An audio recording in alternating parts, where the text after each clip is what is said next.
Hello, I am Game Masterdon, and today we're building the third of my upcoming Gen Con one-shot battle maps. As I was saying in the past, I am using cardboard. I particularly like it. It travels well, it doesn't fold, it holds up. It's very fun to use at the table. This particular map we're working on today is a small cruise ship that is soaring through a post-apocalyptic ocean for an adventure I'm calling the Sailor's Boon, named after the ship itself. Now, if you happen to be one of the small handful of players who have signed up for this adventure, you should tune out now because there are going to be some spoilers. Now, I've only got so much room in my bag for dungeon tiles, as I've said in the past, and clothes and dice and all of that jazz.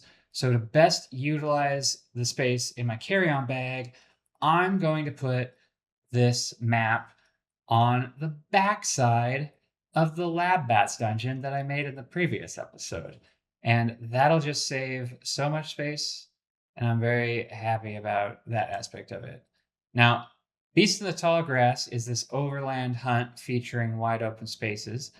Lab Bats is this one-shot power fantasy prison break featuring blind corners and fog of war. But today's adventure, The Sailor's Boon, is more of a Power Rangers style affair. You have to defend the town type thing. Of course, the town being this cruise ship full of survivors.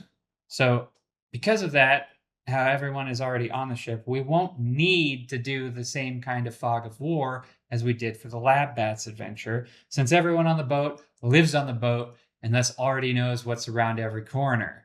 So, this map is more about knowing and finding the shortcuts from one floor to the other, and then securing defensible points rather than discovery and being surprised about what's around every corner. Now, the Sailor's Boon is the name of the ship, like I was saying, that our heroes live on, and they protect it from danger in this post apocalyptic ocean because the planet has been invaded by alien tourists who have taken over the land and have filled the oceans with their random tourist garbage and strange alien technologies. And alien technologies that prior to this adventure, our heroes have collected out of the ocean waters. And it turns out these devices that they collected can turn our heroes into color coded super warriors, a la Power Rangers or Sailor Moon. And each of them has a unique weapon and play style. Now, our heroes will start the event performing their daily jobs on the vessel in their mundane street ID or identity, which of course will determine where they start on the map as the events begin to kick off. So we've got 4 pieces of cardboard to work with. 2 of them will be dedicated to the top deck, and 2 will be the main floor directly below that deck. Now, naturally, a cruise ship would have way more floors than this, but like I was saying, economy of scale, we need to keep things focused and uncomplicated for both travel and what are we really going to do with 10 decks off a ship at a Gen Con convention? That's not a thing. So, after an initial bit of social interacting and some fun skill checks to warm up with, the party can interact with each other over a lunch break or something. Then, by the second hour of the session, I'll kick off this big ship-wide pirate attack. In this post-apocalyptic ocean, food would be hard to come by, so I'm adding a nice bit of prawn barbecue to the empty cruise ship pool as a kind of MacGuffin that the pirates are trying to chase after and get their hands on. This battle will kick off with these amphibious pirates climbing up the side of the ship, smashing in through the windows to get onto the main floor, or coming up over the top onto the main deck.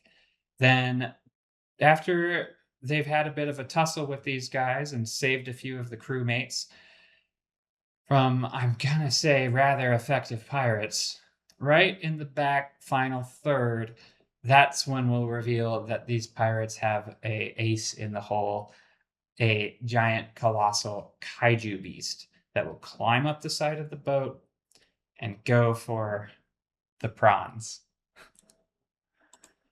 And honestly, that's it for this third and final episode of my Gen Con map prep series. If you could go ahead and drop a like, subscribe, comment a bit about your favorite handicraft map solutions for traveling across country or just traveling across town, that would be much appreciated. And look forward to more episodes coming out. Next up is character creation stuff and how I am going to make some bespoke character sheets.